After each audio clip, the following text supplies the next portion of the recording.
Avec les températures et la lumière du jour qui baissent, certaines factures, elles, augmentent. C'est le cas d'électricité. 5% de plus en août dernier, 2 nouvelles hausses à prévoir en 2014. Depuis 10 ans au total, l'augmentation pour les ménages est de 18%.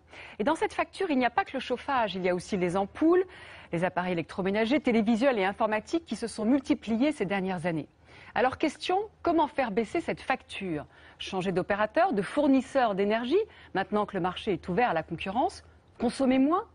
À l'heure où 8 millions de Français ont du mal à payer leur facture d'électricité, nous allons vous révéler quelques astuces pour réduire sa consommation sans se priver. Et à quelques jours des fêtes de fin d'année, vous allez le voir, pour certains, c'est vraiment très difficile. Reportage signé Christelle Ploquin qui sera ensuite en plateau avec Françoise. Tous les ans, pour que vive la magie de Noël, il est une dépense qui augmente dans le budget des Français. L'électricité. Ah, cette guirlande, il y a certaines ampoules qui ne fonctionnent pas. Bon, je vais voir un petit peu, il doit y avoir un court-circuit. Dominique est le genre perfectionniste. À Noël depuis 25 ans, il décore sa maison et il est très fier du résultat. Il y a 25 guirlandes, hein, tout confondu, avec personnages, Père Noël, le cerf, les vélos.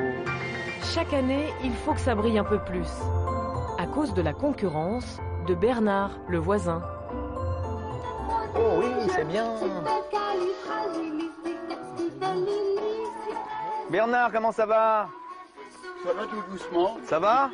Ah, Impeccable. T'as oublié de mettre une guirlande là, ça n'allait pas allumer celle-là? Les travaux sont pas les voilà, bon bah c'est pas grave. Donc tout le reste. Apparemment cette année, Bernard a des problèmes techniques. Dominique, lui, a tout prévu. Son installation électrique est à toute épreuve. J'ai besoin de pas mal de rallonges pour brancher mes 30 guirlandes, vous voyez. Donc je les ai passées sous la porte. Chaque rallonge, bien sûr, je les protège, bien sûr. Hein. Combien de rallonges vous avez en tout? En tout, je dois en avoir une bonne vingtaine. Le seul problème, c'est que cette passion commence un peu à inquiéter sa femme. Tiens, Demi, donne-moi ton point de vue là, sur les éclairages. Voir si tu es contente un petit peu de ce que j'ai fait. Ça vous plaît les illuminations, hein? Ça me plaît, mais cette année, c'est un sacré budget parce qu'il y a beaucoup de guirlandes à changer. Il y a des guirlandes qui sont plus âgées que les autres, donc ils consomment beaucoup plus en électricité. Chez eux, tous les ans, Noël affole un peu plus le compteur. Et les kilowatts leur coûtent de plus en plus cher. 2009, on était à 593,06 €. La facture 2010, on était à 680 €. En 5 ans, leur facture annuelle devrait augmenter de plus de 350 €. 2,43. Donc ça, c'est la facture pour 2014, donc prévisionnelle. Donc ils nous demanderont normalement, c'est de la prévision, hein, 969,43. Près de 60 € d'augmentation, alors qu'ils n'ont rien changé à leurs habitudes. Voilà, au niveau consommation, on est vraiment régulier, nous, hein, c'est pas nos guirlandes de Noël qui font la différence, hein, mais c'est la TVA, c'est l'augmentation d'EDF. Hein. Voilà, mais nous, en tant que consommation, on est régulier. Vous trouvez ça cher, l'électricité? Oui. Oui. Comme eux, la plupart des Français ont vu leurs dépenses d'électricité grimper ces dernières années. En 10 ans, la facture des Français a gonflé de 18%. Après l'augmentation de cet été, 2 autres sont déjà annoncées. Et la hausse est loin d'être finie. En cause, l'entretien des centrales nucléaires qui coûte de plus en plus cher. Il va faire augmenter les tarifs d'EDF d'au moins 30% d'ici 2020. Face à cette envolée des prix, de nouveaux fournisseurs nous promettent de faire baisser la facture. Quant au gouvernement, il annonce l'arrivée d'un nouveau compteur électrique censé nous aider à faire des économies. Ces solutions sont-elles vraiment efficaces pour échapper à la flambée des prix? Enquête sur les vraies économies et les fausses promesses du marché de l'électricité.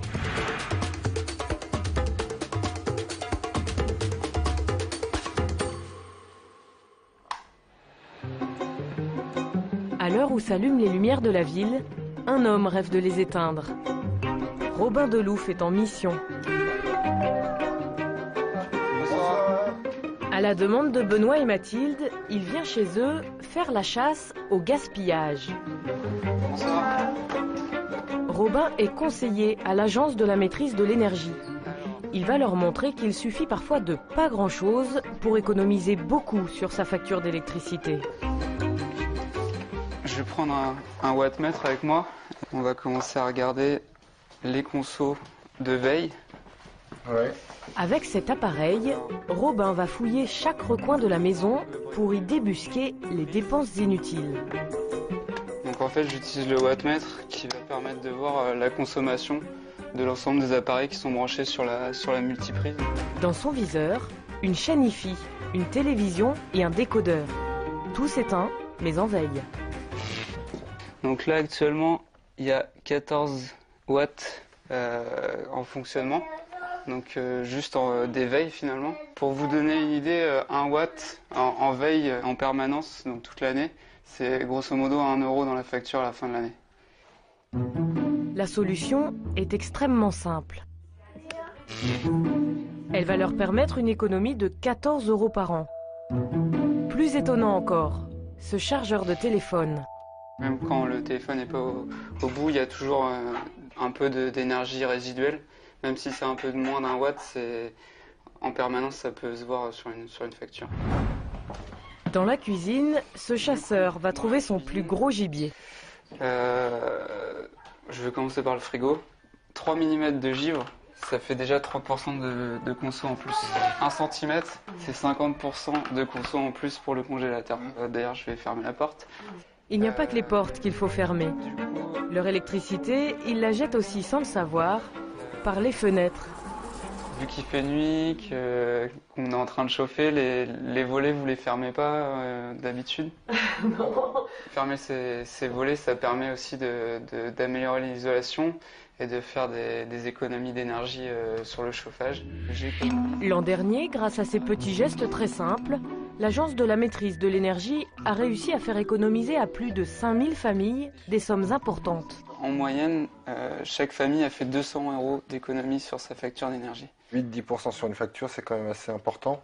Et ça fait un mois finalement de facture, quoi. C'est à peu près ça. Je compte sur toi.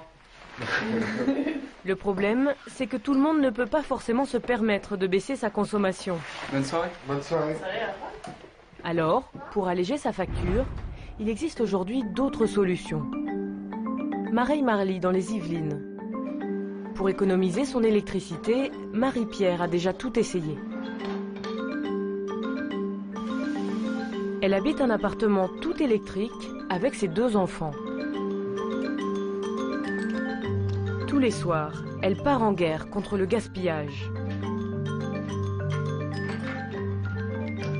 Et comme beaucoup de parents, il lui arrive très souvent de répéter les mêmes phrases. Bon, c'est encore allumé dans ta chambre, t'as pas besoin de volume. Allez, bon, j'éteins. Dans 5 minutes, tu viens. Avec une adolescente et un enfant de 9 ans, économiser est un combat de tous les instants. Victor? Oh, mais tu joues encore à la Wii, là. Tu sais, quand tu joues avec l'écran, t'as pas besoin d'allumer la télé. D'accord. Attends, là. Voilà. Bon, dans 5 minutes, on mange, hein? Ok? Ils se rendent pas compte, toutes les lumières restent allumées. Et moi, je passe derrière parce qu'on n'a pas besoin d'utiliser autant de lumière. Bon, mais pour limiter ses dépenses, Marie-Pierre a trouvé une astuce. Elle a choisi de faire jouer la concurrence. Car depuis 2007, fini le monopole d'EDF. Il existe désormais 9 fournisseurs d'électricité. Parmi eux, il y a même GDF Suez. 80% des Français l'ignorent, mais il est désormais l'un des concurrents d'EDF, alors qu'ils ont été longtemps partenaires. Pour y voir plus clair, Marie-Pierre est allée sur un site indépendant, celui du médiateur de l'énergie, accessible à tous. Donc je suis allée sur ce site comparateur des prix d'énergie, voir quel serait le meilleur fournisseur. En 3 minutes, elle a trouvé le tarif le moins cher. Alors le résultat, c'est Dolce Vita, GDF Suez qui s'affiche en premier. Donc là, avec GDF, je paye 527 € par an. Et si j'étais restée chez EDF, 633. Ce qui fait 106 € de différence, ce qui est quand même beaucoup. 106 € d'économie. Juste avant Noël, les enfants de Marie-Pierre ont déjà une petite idée de ce qu'elle pourrait leur offrir avec cette somme. Et c'est quoi pour vous 100 €? chaussures. Les chaussures, des vêtements. Victor, 100 €. Un jeu vidéo. Le fournisseur de Marie-Pierre, GDF Suez, livre désormais une guerre commerciale sans merci à son ancien partenaire.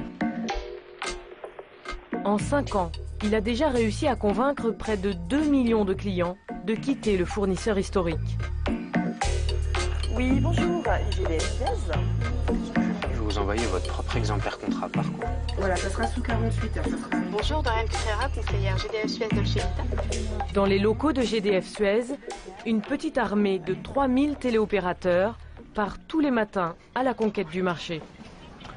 Ça, enfin. Et le stratège, c'est lui, Éric Lestanguet, le directeur commercial. Ça tourne, les clients appellent, réappellent. Il dirige l'offensive sur le marché de l'électricité. Bonjour. Ça va? Ça marche? Ça fonctionne très bien. Fonctionne très bien? Oui, merci. Les clients élèques rentrent? Ça rentre. Ça rentre. Bonjour. Ça va? En ce moment, il a le sourire parce que les affaires marchent plutôt bien. Pour vendre des contrats d'électricité, il n'appelle pas les clients au hasard. Il pioche dans ce listing, celui des 10 millions d'abonnés au gaz, déjà clients de GDF Suez. Donc, ce qu'on voit ici, c'est notre fichier client, nos 10 millions de clients. C'est autant de prospects pour l'électricité. Donc, c'est là qu'on va chercher effectivement nos futurs clients électricité, notamment là. Il n'y a pas que là, puisqu'on a un objectif très ambitieux, 5 millions de clients dans 5 ans. Et c'est l'ensemble du marché qui nous intéresse, l'ensemble du marché français et pas seulement notre base client. Voici comment ça se passe. Virginie Lemeur contacte une cliente. Le prétexte, faire un bilan sur son contrat de gaz. Je vous contacte dans le cadre du contrat de gaz que vous avez auprès de nos services. Je viens déjà auprès de vous aujourd'hui pour faire un point sur ce contrat, votre satisfaction. La cliente a l'air contente. D'accord, très bien, une cliente satisfaite. Très bien. Virginie va pouvoir aborder le but réel de son appel, lui vendre un contrat d'électricité, avec un argument de poids, le prix. Alors oui, donc on est globalement 5% moins cher que le tarif qui vous est actuellement pratiqué. Donc vous avez un prix moins cher, garanti, sans augmentation pendant 2 ans. Grâce à son fichier de clients du gaz, GDF Suez possède donc une longueur d'avance sur les autres concurrents. Mais cette méthode de démarchage est-elle à l'avantage du client? Lui permet-elle de faire le meilleur choix? Ces questions, nous sommes allés les poser à l'UFC Que Choisir, l'organisation qui défend les consommateurs. Nous avons montré les images tournées chez GDF Suez à ces 2 experts, Nicolas Mouchnino et Frédéric Blanc. Nos nouveaux clients électricité, entre autres.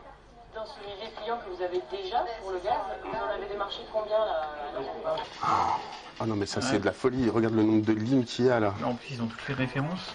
Leur réaction est immédiate. Les tarifs réglementaires. C'est des pratiques qui ont déjà été, des pratiques similaires qui existaient, qui ont déjà été condamnées par l'autorité de la concurrence. La méthode serait à la limite de la légalité, car elle fausserait la concurrence en empêchant les consommateurs de comparer les offres de tous les fournisseurs. Vous comprenez bien que si l'information n'est pas claire pour le consommateur en termes de concurrence, puisque par définition, il n'est démarché que par un seul, celui qui détient la base de données. Eh bien, forcément, on ne va pas aider les opérateurs alternatifs à exister, et surtout aux consommateurs d'obtenir la meilleure offre au meilleur prix. Il y a un autre détail sur lequel Nicolas Mouchnino veut attirer notre attention. Un piège dans les contrats.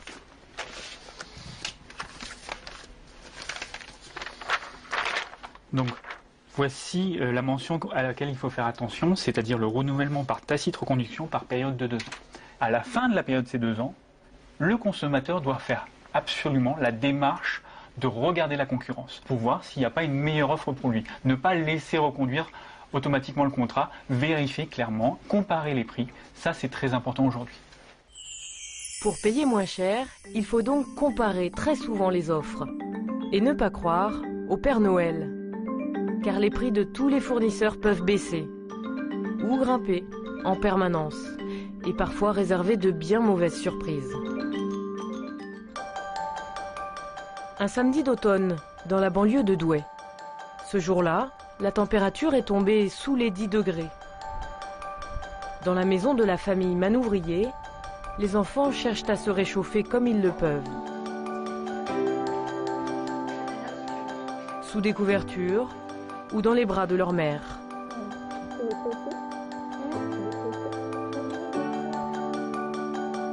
Car ici, chez Véronique, il fait à peine moins froid que dans la rue. Oh, il fait 15 degrés et pourtant j'ai fermé le volet pour dire d'avoir un peu de chaleur, mais bon, il fait pas trop chaud, il fait quand même froid. Pour elle, surveiller le thermomètre est même devenu une obsession. 11 degrés 3.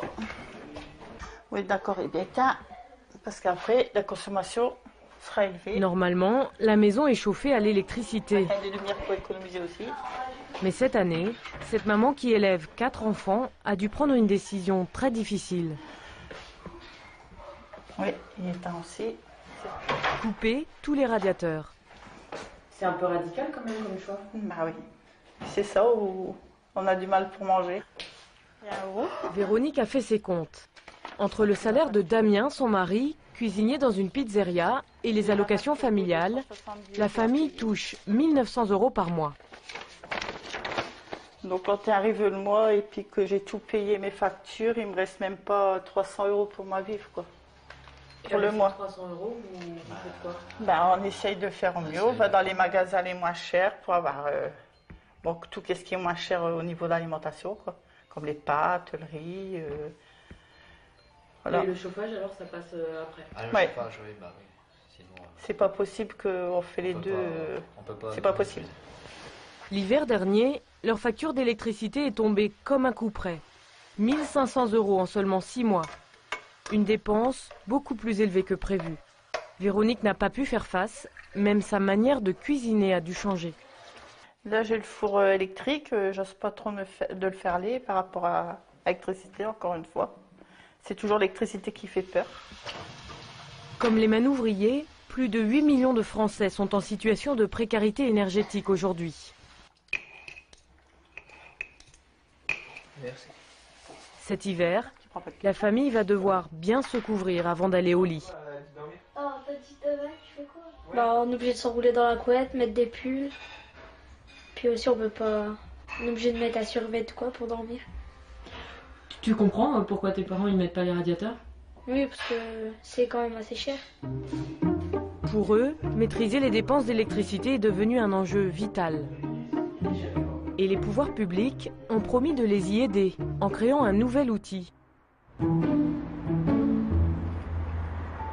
À Lyon, parmi les 60 millions de consommateurs français, Michel est une privilégiée. Elle est l'une des premières à expérimenter ce nouveau compteur électrique. Le compteur est là, c'est celui-ci. J'ai pensé qu'il est très, très joli au niveau du design. Il est coloré, ça change d'un ancien que j'avais qui était très très vieux. Qui était comment?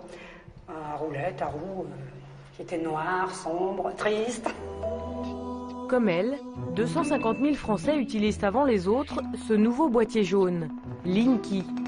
Ce compteur sera bientôt installé partout en France. Pour comprendre ce qu'il a de particulier, il faut se rendre sur un site internet. En se connectant, Michel peut surveiller en détail sa consommation. Par saison, par mois ou par jour. Eh bien, le pic, c'était en décembre 2012, donc c'est la période où on met le chauffage. La plus grosse découverte, c'était de voir que je pouvais effectivement avoir des comportements qui puissent me faire baisser ma consommation. Pour cela, Michel peut comparer sa consommation à celle des autres. Pour comparer, le site me dit que ma consommation est de 228 kWh. Ensuite, on me dit que certaines personnes ont consommé 183, d'autres 329 et le maximum 516 pour le même type de logement et le même chauffage en fait. Ce qui vous range donc dans la catégorie des bons élèves en fait? Oui, oui, oui. Maintenant, oui. Au début, non? Non. Vous étiez où au début? J'étais plutôt dans la catégorie supérieure. Grâce à ce site, Michel s'est vite prise au jeu des économies et elle a vu le résultat sur sa facture. La comparaison, elle est vite faite. Pour la période de 2011, avant l'expérimentation, donc elle était de 75,60 € et là c'est ma dernière facture qui est de 49,22 €, donc qui est à peu près 30%, 33% d'écart. 15 € d'économie par mois pour Michel. Mais pour que le compteur Linky soit vraiment efficace, il y a une condition. Il doit impérativement être relié au site internet. Et ce n'est pas toujours le cas. Parmi les premiers utilisateurs, certains ont déjà déchanté. Jean-Luc Dupont est le maire d'une commune rurale d'Indre-et-Loire. Ici, Linky n'est pas connecté à Internet. Résultat, Jean-Luc ne voit même pas la différence avec les anciens compteurs. Voilà, celui-là il est parfait. Dans la région, tout le monde est passé au compteur Linky. Et d'après Jean-Luc, tout le monde est déçu. Car pour suivre sa consommation, il faut se livrer à une drôle de gymnastique. Évidemment, celui-là aussi est cassé, j'y crois pas. Alors, vous voyez le compteur, bon, voilà l'étoile d'araignée, hein. Là, il est même pas rétroéclairé.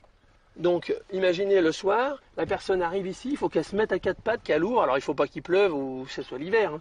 Et pour arriver à lire, on ne voit même pas ce qu'il y a sur le tableau d'index. Donc, on voit bien que c'est quand même complexe en termes de lecture.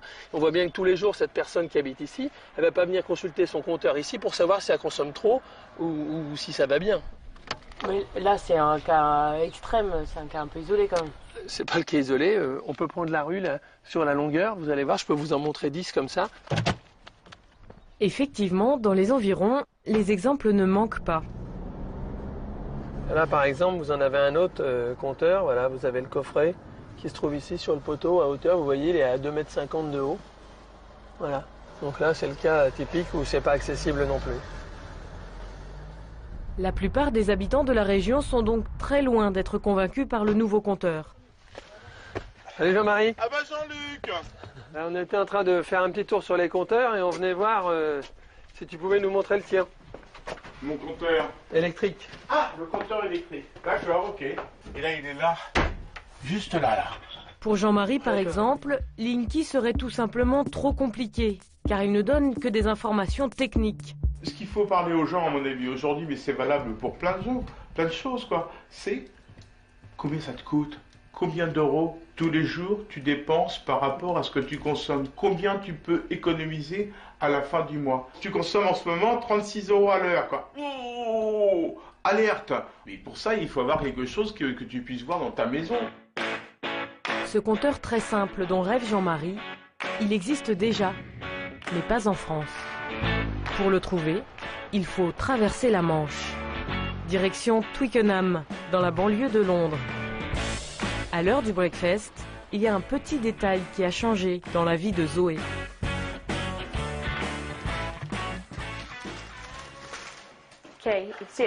Voilà, là vous pouvez voir qu'en ce moment, ce que je consomme me coûte seulement 2 pence de l'heure. Si je mets le pain dans le grille-pain, j'allume le grille-pain, ça va augmenter. Ça met à peu près 5 secondes pour se mettre à jour. Le voyant passe du vert à l'orange et maintenant, ça me coûte 9 pence de l'heure. 9 pence, soit 12 centimes d'euros de l'heure. Grâce à cet écran, surveiller sa consommation est un jeu d'enfant. Car contrairement à Linky, les nouveaux compteurs anglais affichent directement la somme d'argent que l'on dépense. Si j'allume la bouilloire, environ 5 secondes,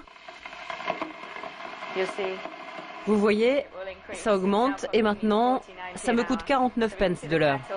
Ça montre que la bouilloire consomme plus que le grille-pain. C'est vraiment utile, ça me rend plus consciente de ce que coûtent réellement les choses. Par exemple, j'ai été très surprise du prix de ces petites lampes-là. Elles consomment beaucoup plus que ce que je pensais. Alors, il va falloir que je les change pour des ampoules basse consommation. Pour simplifier encore le système, ces voyants changent de couleur en fonction du niveau de consommation. Pour avoir ce petit lecteur, Zoé n'a rien payé. En Grande-Bretagne, il est proposé gratuitement par les fournisseurs. À commencer par le leader du marché londonien, une entreprise bien connue des Français, EDF. Ils ont le même petit écran, le même lecteur que le mien. Ils le fournissent déjà à leurs abonnés à Londres. Gratuitement? Gratuitement, oui. Pourquoi cet outil fourni gratuitement aux Anglais n'est-il pas disponible chez nous? Et pourquoi les compteurs français n'affichent-ils pas directement la consommation en euros?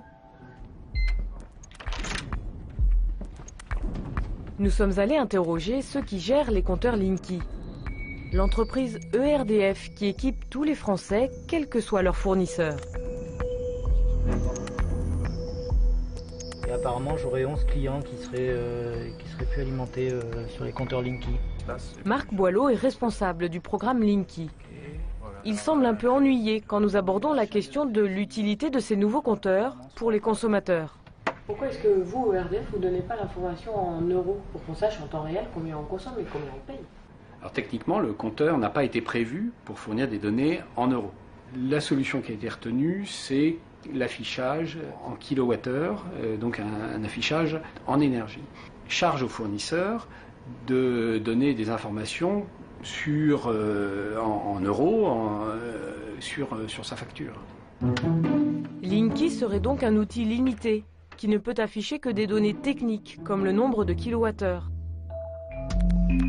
Il y a quelques jours, le tout premier lecteur de consommation en euros sur le modèle anglais vient d'être lancé en France. Mais avec une petite différence. Vendu par un fournisseur privé, ce lecteur est payant, 6 € par mois. Il nous faudra donc payer pour économiser.